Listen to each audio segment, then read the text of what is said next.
आपको बता दें कि जिस तरीके से लगातार मामले सामने आ रहे हैं धर्मांतरण को लेकर के और लगातार अलग अलग जगहों से जिस तरीके की खबरें सामने आ रही हैं जिसमें लव जिहाद का भी एंगल है, उत्तराखंड में भी कुछ ऐसा ही हुआ है। इस मुद्दे पर क्या अभी तक डेवलपमेंट्स हुई है, क्या क्या कहा गया है, आपको दिखाते हैं ये रिपोर्ट।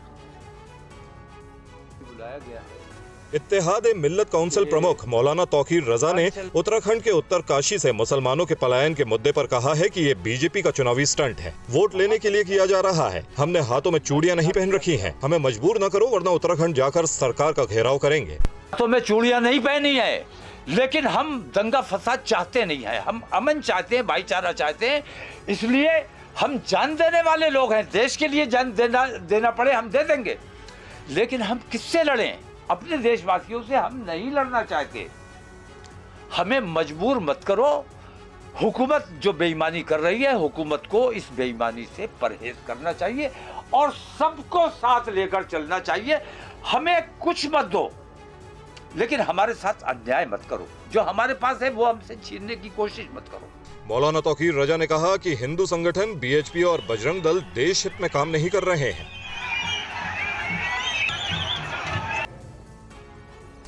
इधर यूपी की योगी सरकार ने लव जिहाद और धर्मांतरण के मामलों में सख्त कार्रवाई का निर्देश दिया है। 2021 से 31 मई 2023 तक दर्ज हुए 442 मामलों में धर्मांतरण कानून को लेकर अभी तक 859 गिरफ्तारियां हुई।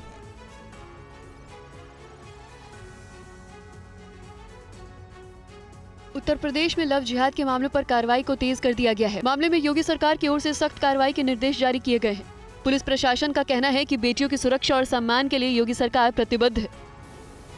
अपने धर्म को और मजहब को छुपा के गलत तरीके से बालिकाओं को बहला फुसला के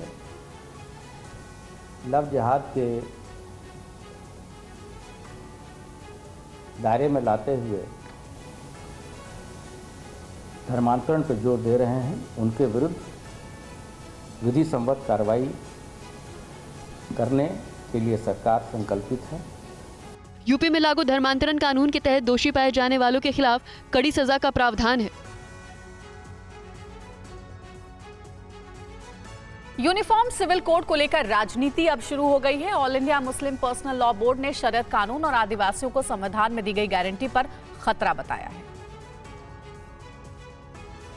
समान नागरिक संहिता यानी यूसीसी को लेकर लॉ कमीशन लोगों से विचार विमर्श कर रही है, जिसमें धार्मिक संगठन के लोग भी शामिल हैं। All India Muslim personal law board ने इस मामले पर कड़ा रुख दिखाया है। कहा है कि पर्सनल लॉ को शरीयत के कानून कुरान और सुन्नत से लिए गए हैं, जिसमें मुसलमानों को कोई बदलाव करने का अधिकार नहीं है। इसलिए सरकार या किसी बाहरी स्रोत के द्वारा इसमें कोई बदलाव समाज में केवल अराजकता और अव्यवस्था को बढ़ावा देगा और किसी भी सरकार से इसकी अपेक्षा नहीं की जा सकती है। All India Muslim personal law board ने यह भी कहा है कि यूसीसी देश के लिए अनावश्यक, अव्यवहारिक और अत्यंत हानिकारक है। साथ ही सरकार से मांग की गई है कि इस अनावश्यक कार्य में देश के संसाधनों को बर्बाद करने और समाज में फूट का कारण न बने।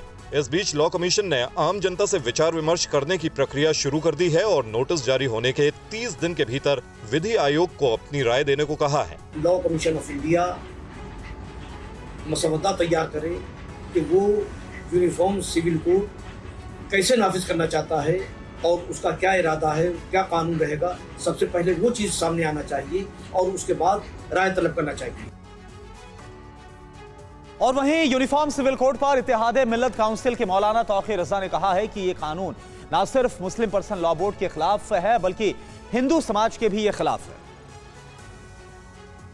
मुसलमानों को भारतीय जनता पार्टी से कोई परेशानी नहीं है। एक बात मैं वजाहत से कह देना चाहता हूँ, मुसलमान भारतीय जनता पार्टी की सरकार में बहुत चैन से है।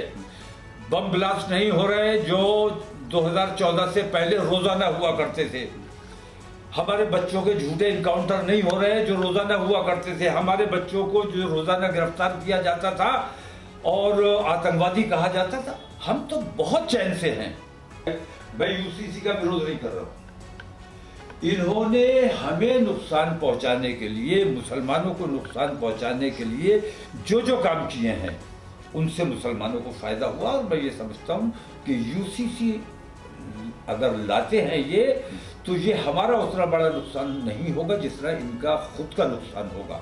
जिन्हें ये खतरा है कि मुस्लिम पर्सनल लॉ खत्म हो जाएगा और ये खत्म हो जाएगा, मुस्लिम पर्सनल लॉ कहाँ है? बराए नाम है, मुस्लिम पर्सनल लॉ की मौजूदगी में मुल्की कानून के मुताबिक फैसला हो रहा है, हमारे मुताबिक नहीं हो रहा है।